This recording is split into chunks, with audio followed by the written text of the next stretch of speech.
Suster, Bapak, Ibu, dan saudara-saudariku yang dikasihi Tuhan, hari ini kita kembali mendengar tentang khotbah di bukit. Sabda Tuhan Yesus dalam khotbahnya di bukit. Ya. Di sini Tuhan Yesus mengingatkan agar supaya kita berhati-hati ketika kita memiliki kecenderungan terus-menerus untuk mengumpulkan harta di bumi saja. Ya.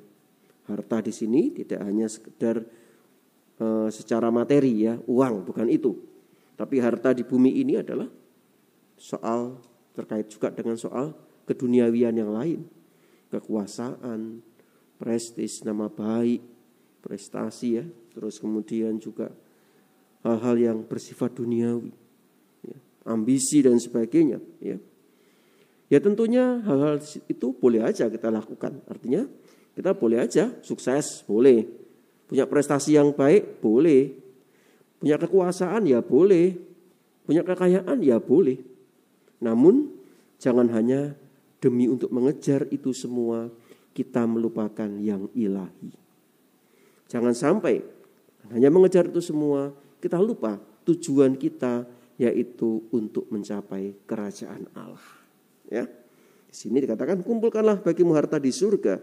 Di surga kengat dan karat tidak merusakkannya, dan pencuri tidak membongkar serta mencurinya.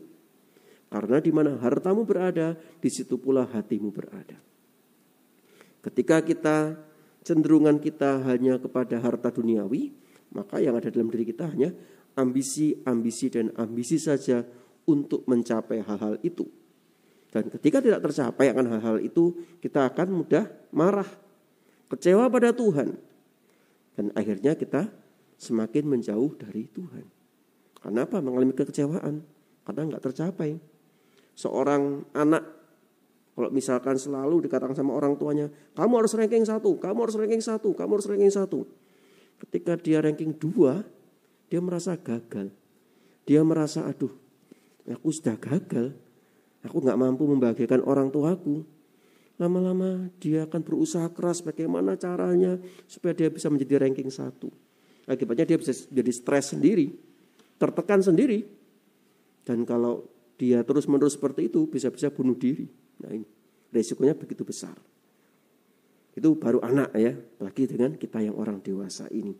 Maka dari itu saudara-saudara yang dikasihi Tuhan, jangan sampai kita melupakan akan harta yang lebih utama, yaitu kerajaan surga. Ketika orang mengalami kedamaian, cinta kasih, mengalami sukacita dalam kehidupan kita, terutama sukacita karena Allah hadir di tengah-tengah kita, Allah hadir dalam kehidupan kita, maka ini adalah sukacita yang paling besar. Karena memang tujuan kita adalah untuk mengalami persatuan dengan Allah dalam hidup kita. Demikian juga Tuhan Yesus mengingatkan kepada kita tentang mata. Mata adalah pelita tubuh. Jika matamu baik, teranglah seluruh tubuhmu. Jika matamu jahat, gelaplah seluruh tubuhmu. Mata di sini bukan hanya sekedar sebagai indera penglihatan kita, tetapi mata di sini lebih pada kita bagaimana kita mempunyai orientasi hidup kita, keseluruhan orientasi hidup kita, bagaimana pilihan-pilihan hidup kita. Ya.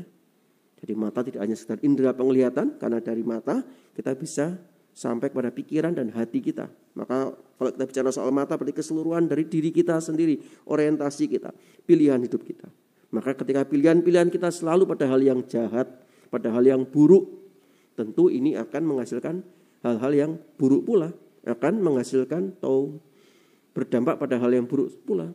Selalu negatif pada orang lain, selalu ngerasani orang lain, selalu berpikir yang enggak, selalu melakukan hal yang tidak baik dan sebagainya. Tentu ini akan berdampak buruk pada diri kita sendiri. Sebaliknya, ketika kita bisa berpikir yang positif, melakukan hal-hal yang positif, dan berusaha bertindak yang positif, tentunya dengan kita mengandalkan Tuhan, maka kita akan dapat merasakan kasih Allah begitu luar biasa di dalam hidup kita dan juga dalam kehidupan sesama kita dengan orang lain. Oleh karena itu, saudara-saudara yang dikasihi Tuhan, mari kita memilih hal-hal yang baik dan benar dalam hidup kita. Jangan sampai kita salah pilihan sehingga kita mengalami jauh dari Tuhan.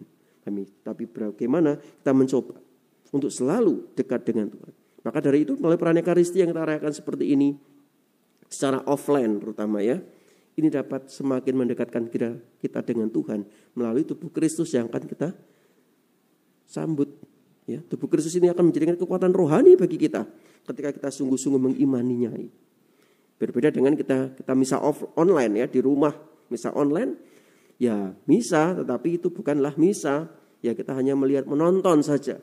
Sehingga kadang-kadang itu membuat kita ya kehilangan sesuatu. Maka dari itu bagi Bapak Ibu yang sehat dan kuat ya, silakan untuk misa offline supaya rohani kita, iman kita sungguh-sungguh dapat selalu terjaga. Rohani kita mendapatkan kekuatan dari Allah sendiri. Dan juga tentunya dengan kita selalu juga melakukan hal-hal yang baik, hal-hal yang benar dalam kehidupan kita serta berpikir dan bertindak dengan baik, tentu itu akan juga menghasilkan nilai-nilai yang baik pula. Oleh karena itu, mari saudara yang dikasihi Tuhan, kita ingin mohon rahmat Allah agar kita pun senantiasa selalu memilih hal-hal yang baik dan hal yang benar dalam hidup kita, sehingga kita dapat merasakan kerajaan Allah di dalam hidup kita dan dalam karya-karya kita bersama dengan sesama kita. Amin.